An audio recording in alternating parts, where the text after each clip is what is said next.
The world is changing. On the political front, of course, the age of nationalism and make America great again. So the landscape is changing and leadership is also changing. So in the world of business, it's a brand new world. So we need to talk about this, what innovative ways do we need to bring into management, leadership at this very critical time when it's now what you call business unusual.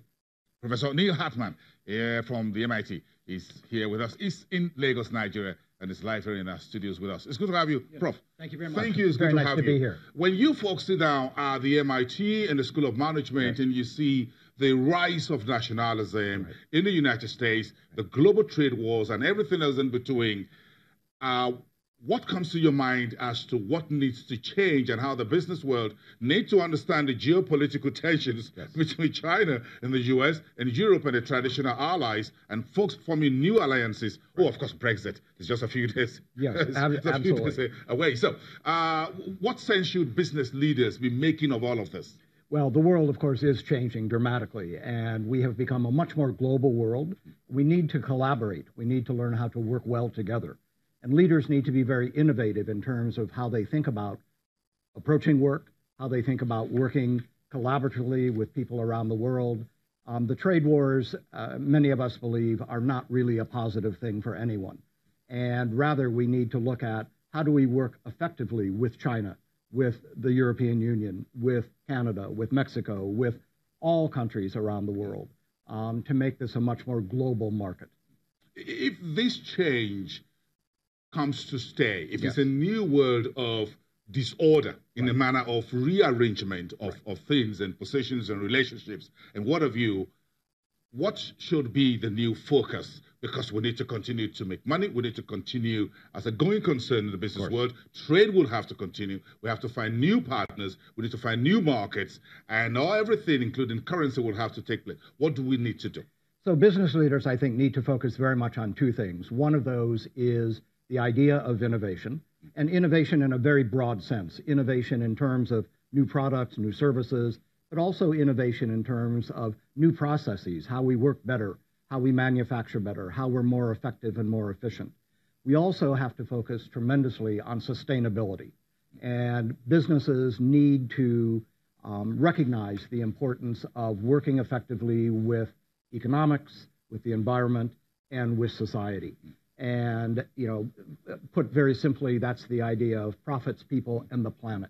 How do we save all of those things together? I'm interested in innovations in markets and all of that for emerging and frontier economies. Folks are saying things are changing, but we need to move the world into a new area for emerging markets and economies such as Nigeria and others.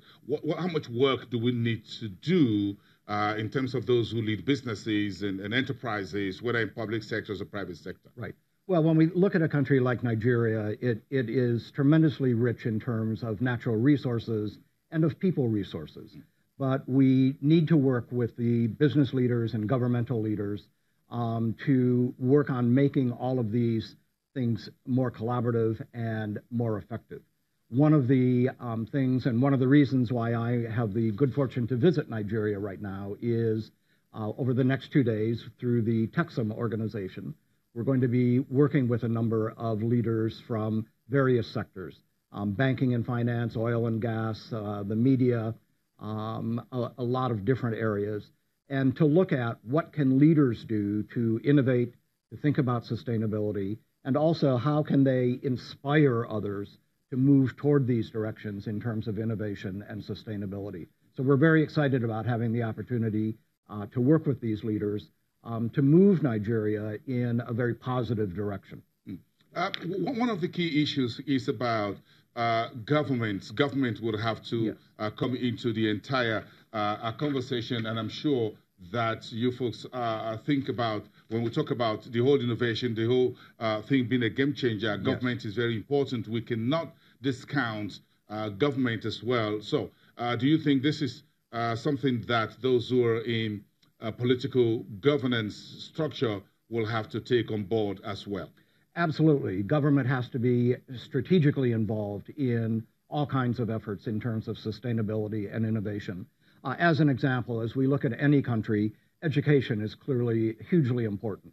And certainly a reasonable amount of funding and support for education is going to come from government. So businesses, government, education, society all have to work together in order to improve the quality of education for children and for citizens in all countries around the world. At the end of the day, you having an outlook on where we go from here. Yes. So the future is as important as the moment. Right. What do you think we would have been able to achieve? Well, I think that we have been making tremendous strides really since probably the late 1990s. We've begun to take sustainability issues very, very seriously, but we have a lot of work to do. And perhaps one of the drivers of our efforts on sustainability actually is around the tremendous issues of climate change. It's making us more and more aware of the fact that government, business, society in general, we have to be concerned about the environment. And what is it that companies can do to be more environmentally safe and efficient? What can society do? And how can government help to make sure that we take care of our planet, that we are here for a long time, and that we are indeed sustainable in all of our efforts? Are you thinking within the world, the global academia, about what needs to change moving forward? Maybe it's like a bit of a laboratory. You folks are working in, and you tell us what is in the laboratory. Yep. So yes, we're constantly looking at change. We're looking at certainly technology. We're looking at artificial intelligence. We're looking at how work is changing around the world. And what do we need to do in terms of improving the quality of work, improving the quality of life, improving the quality of the environment. And I think what we all agree on is that it's going to require a collective effort of all of these different agencies, and at the same time, a very collaborative effort of countries around the world. And all this costs money. Sorry? It costs money. Yeah, of We've course. got to fund it. Yes, of course it's going to cost money. And this is where, again, it becomes a partnership. Certainly some funding for certain kinds of sustainable programs is going to come from our governments. But some is also going to be a responsibility of corporations and companies around the world. And civil societies. And civil societies, absolutely. And it really is going to be a partnership among all of those different entities if we're going to be successful. Thank you very much, Professor Neil. A pleasure. It's good to have you. Thank you so much. From the MIT. Thank you. Thank you. And enjoy your stay in Nigeria. Thank you. Weather is a little bit hot. It's a little warm here compared to Boston, which was quite cold when I left. You're having fun. Thank you very much. At least the other side of it. Yes, yes. Thank you. Thank you. Have a great day.